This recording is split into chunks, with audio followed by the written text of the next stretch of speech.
General Asim, आज मैं बराह रास्त आपसे मुखातिब हूँ। अल्लाह ने आपको उम्मत मुस्लिमा की सबसे ताकतवर फौज का सिपा सलार बनाया और आप मुस्लिम दुनिया के सबसे ताकतवर जनरल हैं। अल्लाह ने आपके दिल में कुरान पाक को महफूज किया है। आप अल्लाह उसके रसूल सल्लल्लाहु अलैहि वसल्लम से प्यार करने वाले हैं, सैयदी रसूलुल्लाह के खानदान से हैं। आप पर बहुत भारी जिम्मेदारी आयद होती है फलस्तीन के मुसलमानों के लिए। आपकी जिम्मेदारी सिर्फ पाकिस्तान तो नहीं है, पूरी मुस्लिम दुनिया हमारी जिम्मेदारी है, और खास तौर पर फलस्तीन, जहां सूरत हाल अब इतनी खराब हो चुकी है कि शुमाली गजा के 7 लाख फलस्तीनी भूख से मर रहे हैं और जनूबी गजा के 15 लाख किसी भी लम्हे इसराइली यलगार तहस नहस किए जा सकते हैं, शहीद किए जा सकते हैं।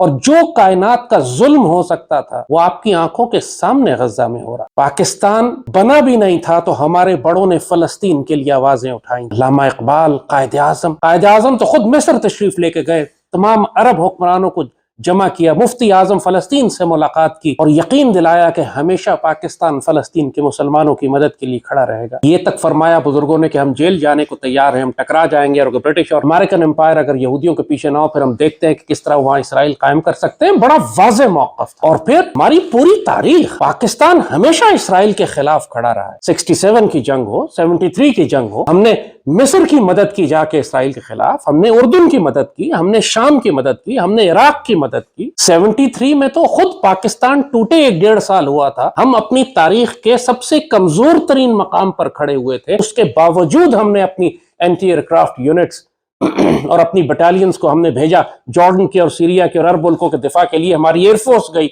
हमने इसराइली जहाज मार कर गिराया। तो आज तो अल्लाह के फजल से हम एकमी ताकत, पूरी मुसलमान दुनिया हमारी जानिब देख, और जिस किस्म का सफाक जेनोसाइड और कत्लेआम फलस्तीन में यहूदी कर रहे हैं, कोई मुसलमान मुल्क उसको रोकने वाला नहीं, सब एक दूसरे की जानिब देख रहे हैं। ये पाकिस्तान की जिम्मेदारी है कि पहला कदम उठाए। जब इंडिया इसराइल की मदद करने के लिए वेपन्स और ड्रोन्स भेज सकता है तो हम फलस्तीन के मुसलमानों की मदद करने के लिए एंटी टैंक गाइडेड मिसाइल्स और सरफेस टू एयर मिसाइल और एयरफोर्स का कवर क्यों नहीं दे? आखिर बोस्निया अगर आज कायम है तो पाकिस्तान की वजह से कायम, पाकिस्तान आर्मी की वजह से अल्लाह के फजल से कायम है। हमने तो उस वक्त यूएन की अम्ब्रेला में, यूएन फोर्सेस थी हमारी, हमने उनके अंदर होते हुए यूएन के मैंडेट की खिलाफ वर्जी करते हुए बोस्निया की मदद की, सर्ब्स को पीछे हटाया, वरना आज बोस्निया का नामो निशान ना हो। वो सब भी पाकिस्तान की वजह से। पूरी मुस्लिम दुनिया, इंडोनेशिया की आजादी का मामला आया तो आपने देखा उस वक्त कायद आजम ने सिपाही भी भेजे और हॉलैंड के जो जहाज असलाह लेकर इंडोनेशिया जा रहे थे उनको रोक लिया। हम अपने मुसलमान भाइयों के कत्लेआम में मददगार नहीं होंगे। पूरी पाकिस्तान की तारीख उठा के आप देख लीजिए, आप उससे बेहतर जानते हैं। आज अल्लाह ने आपको इज्जत के इस मकाम पर खड़ा किया। पाकिस्तान फौज के खिलाफ पूरी दुनिया साजिशें कर रही है। पाकिस्तान के अंदर गद्दारों की एक फहरिस्त है जो पाकिस्तान में बगावत करना चाहते हैं और पाक फौज को टारगेट कर रहे हैं और अवाम के दिलों में नफरत पैदा करने की। और पाकिस्तानी कौम क़यादत तलाश कर रही है। हमारी सियासी क़यादत आपने देख ली, सब नापाक गलीज। तो अब कौन सी क़यादत कहां से आए? जाहिर है कि लोग पाक फौज की जानिब, हमेशा जब पाकिस्तान को मुश्किल पड़ी या उम्मत मुस्लिमा को मुश्किल पड़ी तो लोगों ने पाक फौज की जानिब देखा। और आज जाहिर है कि अल्लाह ने इस पाक फौज की क़यादत आपको दी। ये सब जिलाली परचम आपने बुलंद रखना है। अल्लाह इसके जरिए आपको इज्जत दे रहा है। आपके पास इख्तियार है, ये जाहिरी दुनिया का इख्तियार थोड़े दिनों। अगर आप सैयदी रसूलुल्लाह की ड्यूटी नहीं करेंगे तो आपको तब्दील करके अल्लाह आपकी जगह किसी दूसरे को ले आएगा। जाहिर है आपसे पहले भी इस ओहदे पर कोई और था, उससे पहले भी कोई और था और आपके बाद भी कोई और। लेकिन जो शहादत का मौका आपको आज मिल रहा है वो रिटायरमेंट के बाद तो नहीं मिले। आज आप साहिब इख्तियार हैं। आज आप इसराइल को धमकी दे सकते हैं। आज आप दुनिया को इकट्ठा कर सकते हैं यहूदियों के खिलाफ कि 20 लाख सईदी रसूलुल्लाह की उम्मत का बेहतरीन हिस्सा ज़िबा हो रहा है। हम तमाशा देखते रहे, पाकिस्तान देखता रहे कि वो रोन दिए जाएं इसराइली टैंकों के नीचे, उनके बच्चे, उनकी औरतें। ये जेनोसाइड है जो हमारी आंखों के सामने लाइव ब्रॉडकास्ट हो रहा है और पाकिस्तान देखता रहे। पाकिस्तानी कौम को तो हम क्या कहें कि आपस में इनको सियासतदानों ने, फिरका वाराना जमातों ने, दहशतगर्द ग्रोहों ने, कौम परस्तों ने इतना तकसीम कर दिया है कि कौम उम्मत के बारे में तो सोच ही नहीं रही। लेकिन जिनको अल्लाह ने रियासत की जिम्मेदारियां दी हैं उनका काम है सोचना। जो मर्जी मुश्किलात मुल्क में हो, हम पाकिस्तान की क़यादत और मुसल्लह अफवाज सईदी रसूलुल्लाह की उम्मत की जिम्मेदारियां तर्क नहीं कर सकते। आप पे लाजिम है कि आप फलस्तीन के मुसलमानों की मदद करें, इसराइल को धमकी दें, बेशक उसको जाके अगर हिट मारना पड़े जैसे हमने पहले मार के गिराया था, करें जाके आप। ये कुछ अरसे में रफा के अंदर अपनी फाइनल असॉल्ट शुरू करेंगे। मिस्र ने दीवार बना के खड़ी कर दी है। आप मिस्र से बात करें, आप उर्दून से बात करें। उर्दून चंद एक जहाज एयर ड्रॉप किए हैं उन्होंने नॉर्थ गाजा में सप्लाईज के।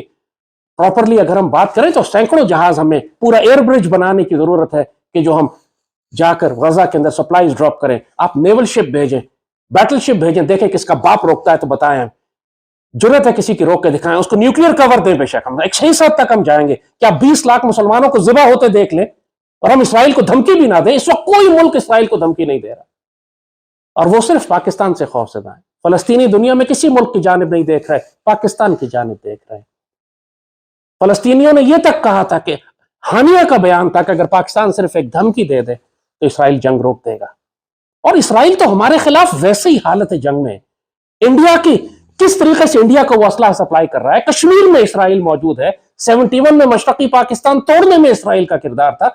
इसराइल तो हमारा एक डिक्लेयर्ड एनिमी है, फिर हम किस बात का लिहाज कर रहे हैं? वो तो हमारे खिलाफ जंगें कर रहे हैं, और माजी में हमने आगे बढ़ बढ़ कर उनकी सरहदों के पास जाकर उनको मारा है।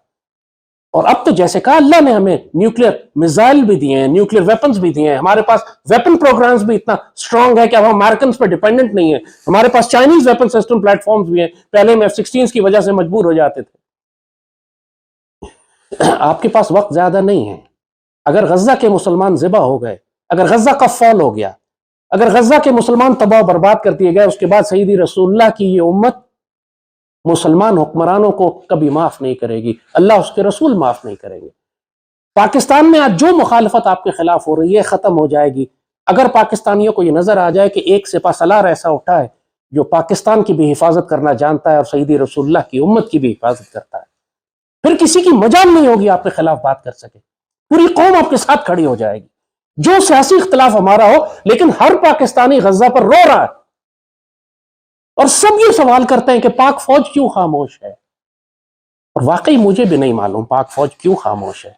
क्या आपको सऊदी अरब ने धमकी दी है, यूएई ने धमकी दी है? जाहिर है इस्राइल और अमेरिका हमेशा इन दो मुल्कों के जरिए पाकिस्तान को ब्लैकमेल करते हैं कि हम इन्वेस्टमेंट बंद कर देंगे, पैसे रोक लेंगे, बैंकों से पैसा निकाल लेंगे, आपके बंदे वापस भेज देंगे। यही जब हम तुर्की और मलेशिया के साथ हमारा अलायंस बन रहा था, उस वक्त भी सऊदी अरब ने यही धमकी दी थी ना। आज इसराइल का दिफा भी यही मुल्क कर रहे हैं बदनसीबी से। अगर यमन ने इसराइल के खिलाफ इतना बड़ा स्टैंड लिया, उम्मत मुस्लिमा का सबसे कमजोर मुल्क जो सालों से जंग में था, उसने स्टैंड ले लिया आज फलस्तीन के लिए। क्या बिगाड़ लिया अमेरिका ने उसका, क्या दुनिया की ताकतों ने उसका बिगाड़ लिया? अगर गैरत और इज्जत और जलाल और जमाल के साथ आप खड़े हो सईदी रसूलुल्लाह की उम्मत के दिफा के लिए, पूरी दुनिया के मुसलमान दुआएं भी करेंगे, वसाइल भी भेजेंगे, ताकत भी देंगे आपको, और आपके कहने पर मुसलमान मुल्क इकट्ठे भी हो जाएंगे। आप तुर्की से बात करें, आप मिस्र को जोर दें जबरदस्ती, मिस्र हमें इनकार नहीं कर सकता। हजारों सैकड़ों ट्रक रेगिस्तान में खड़े हुए मिस्र ने रोक के बैठे हुए, किस लिए? इसलिए कि वो भी अमेरिका से डरता है, इसराइल से डरता है। आप उसको मजबूर करें कि हम सप्लाई वक्त जाया नहीं